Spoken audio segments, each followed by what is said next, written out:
कहीं ना कहीं तो जहाँ इतना धुआं है तो वहाँ पे चिंगारी तो होगी। और ये जो गलत बात कही है अब वो तो सब रिकॉर्डेड है, वीडियो पे रिकॉर्डेड है, ये संसद में लाइव कहा गया था।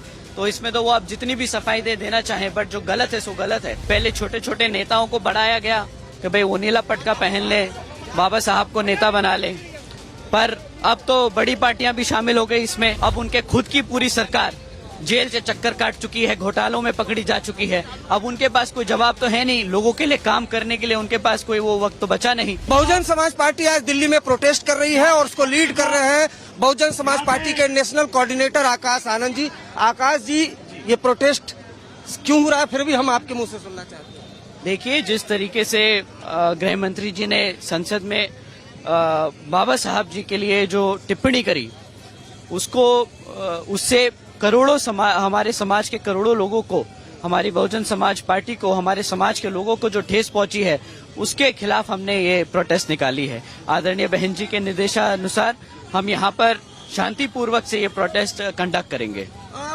गृह मंत्री ने बकायदा सफाई भी दी, बीजेपी कह रही है कि डॉक्टरेट वीडियो है, उसके बाद आप क्या? देखिए, कहीं ना कहीं तो जहाँ इतना धुआं है तो वहाँ पे चिंगारी तो होगी। और ये जो गलत बात कही है अब वो तो सब रिकॉर्डेड है, वीडियो पे रिकॉर्डेड है, ये संसद में लाइव कहा गया था। तो इसमें तो वो आप जितनी भी सफाई देना चाहें, बट जो गलत है सो गलत है। आपने सोशल मीडिया पर मैंने देखा आज एक पोस्ट किया है, ये नीला फैशन वाला किस पर अटैक है, जरा आप बताइए। अब देखिए जरा, नीले में तो सभी पहन के आजकल घूम रहे हैं। पहले छोटे छोटे नेताओं को बढ़ाया गया कि भाई वो नीला पटका पहन ले, बाबा साहब को नेता बना ले, पर अब तो बड़ी पार्टियां भी शामिल हो गई इसमें, चाहे वो राहुल गांधी जी हो या प्रियंका गांधी जी हो। अब दोनों ही नीली साड़ी और टी शर्ट पहन के फैशन स्टेटमेंट देने लगे हैं। पहले कॉन्स्टिट्यूशन की किताब लेके घूमते थे, उसके एवज में हमारे समाज को गुमराह किया, अब फैशन स्टेटमेंट दे के हमारे समाज को गुमराह करने की कोशिश कर रहे हैं। अगर ये सही में हमारे बाबा साहब के हितैषी होते तो ये उन्हें कभी भी उनके पीए को उनके खिलाफ नहीं खड़ा करते, उन्हें संसद में अपने आप जिताकर भेजते, परंतु उन्होंने कोई भी ऐसा काम नहीं किया।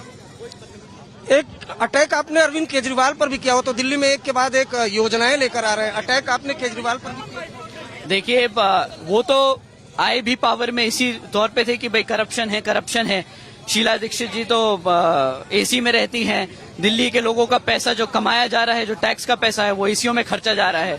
अब उनके खुद की पूरी सरकार जेल से चक्कर काट चुकी है, घोटालों में पकड़ी जा चुकी है। अब उनके पास कोई जवाब तो है नहीं, लोगों के लिए काम करने के लिए उनके पास कोई वो वक्त तो बचा नहीं। अभी जो परमानेंट जॉब देनी चाहिए उसको कॉन्ट्रैक्चुअल जॉब करके दे रहे हैं। तो अब क्या करें? रिजर्वेशन और खिलाफ जो ये लोग हैं बाबा साहब के, अगर इन्हें परमानेंट जॉब देते तो इन्हें रिजर्वेशन देना पड़ जाता, तो ये परमानेंट जॉब को ना देकर कॉन्ट्रैक्चुअल जॉब दे रहे हैं। तो ये अब इससे बड़ा और कौन विरोधी हो सकता है बाबा साहब का? आज ये जो प्रोटेस्ट है, अब ये बीएसपी ये लड़ाई कहाँ तक लेकर जाएगी, कैसे मानेगी? अमित शाह क्या ऐसा करें कि बहुजन समाज पार्टी, आकाश आनंद, मायावती जी माने संतुष्ट हो? देखिए, वो अपने शब्द वापस लें।